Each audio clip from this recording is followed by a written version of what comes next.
Go ahead and make a quick video to answer some questions I get asked rather frequently, mostly about cookware, in particular knives. I get asked that a lot. Um, Basically, when you're shopping for a knife, the first thing you want to look at is how comfortable is it to hold? How easy is it for you to use it? Also, you want to make sure it's sharp and that you know how to sharpen it or know where you can get it sharpened. There's plenty of, almost every city has a professional sharpening service. Just get hold of them, shoot you $5 or $10 a knife. It's well worth the investment to do that once in a while. I sharpen mine with a whetstone, and I hone them before and after each use. There's three major types out there in the market: German, Japanese, and Western style. This is my German knife. This is 23 years old. They don't make this anymore, but it's Henkels. They make something similar called a 4-star. It's a rubberized grip on this particular one. And the scallops on the blade, if you look right here, that's to reduce friction when you're cutting. This has been an invaluable tool for, again, my entire adult lifetime.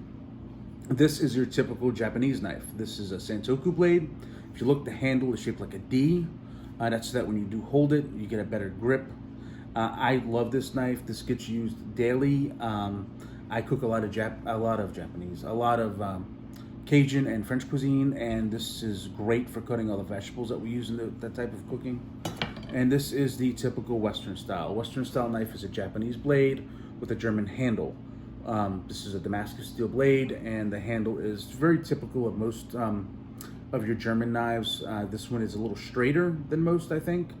The primary difference in blades, if you look, the Japanese blade is remarkably thinner than the German blade. Also, the Japanese blade is typically harder or stronger. They have what they call a Rockwell hardness scale. A Japanese blade is typically between 63 and 66, where the German blade will be between 56 and 58.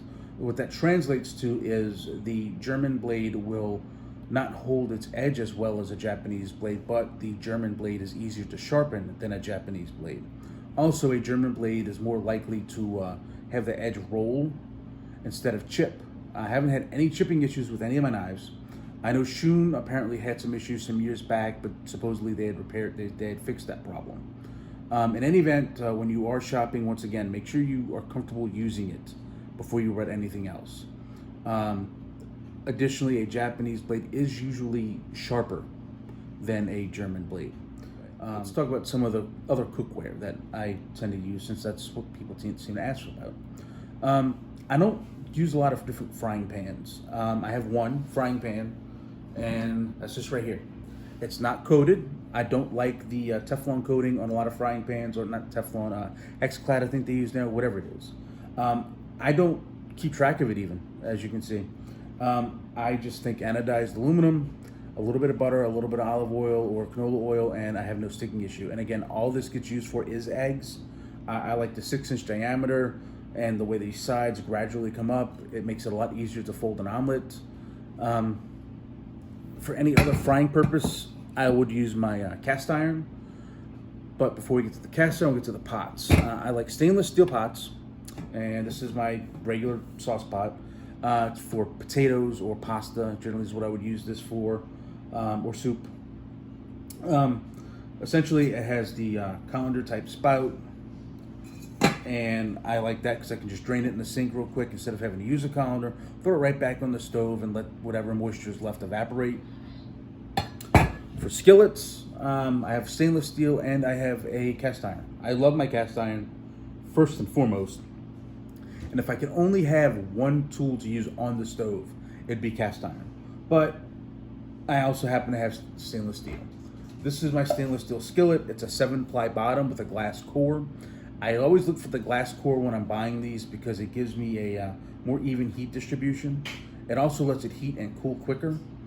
So when if I'm doing something delicate, once it comes off the heat, it immediately starts cooling, and then I can throw in my cream or my butter or whatever I'm using to make a sauce with, so that won't separate as easy.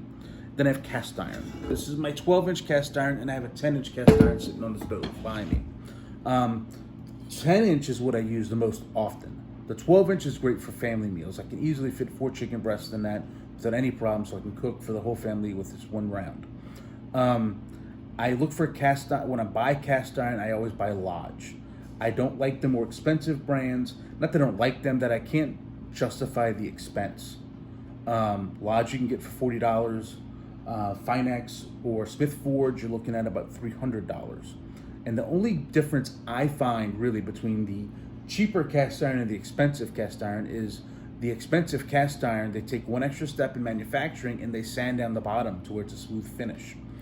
Well, I spent 40 bucks on that Lodge right there. I got home, I sanded it down with a dial grinder, got that same smooth finish, then I seasoned it with bacon fat. So I ended up with, in my opinion, a better product for 1/10 the cost. Now I'm sure people that buy the expensive stuff are going to say it's the best thing ever. And yeah, they're entitled to their thought process, and so am I. I can't justify it. This is Tony with Cook with Legs. I hope that answered some of your questions. If it sparked any questions or you have any questions, feel free to ask away. If I can't answer them, I'm sure one of the other followers will. And thank you for following and thank you for looking. Have a nice day.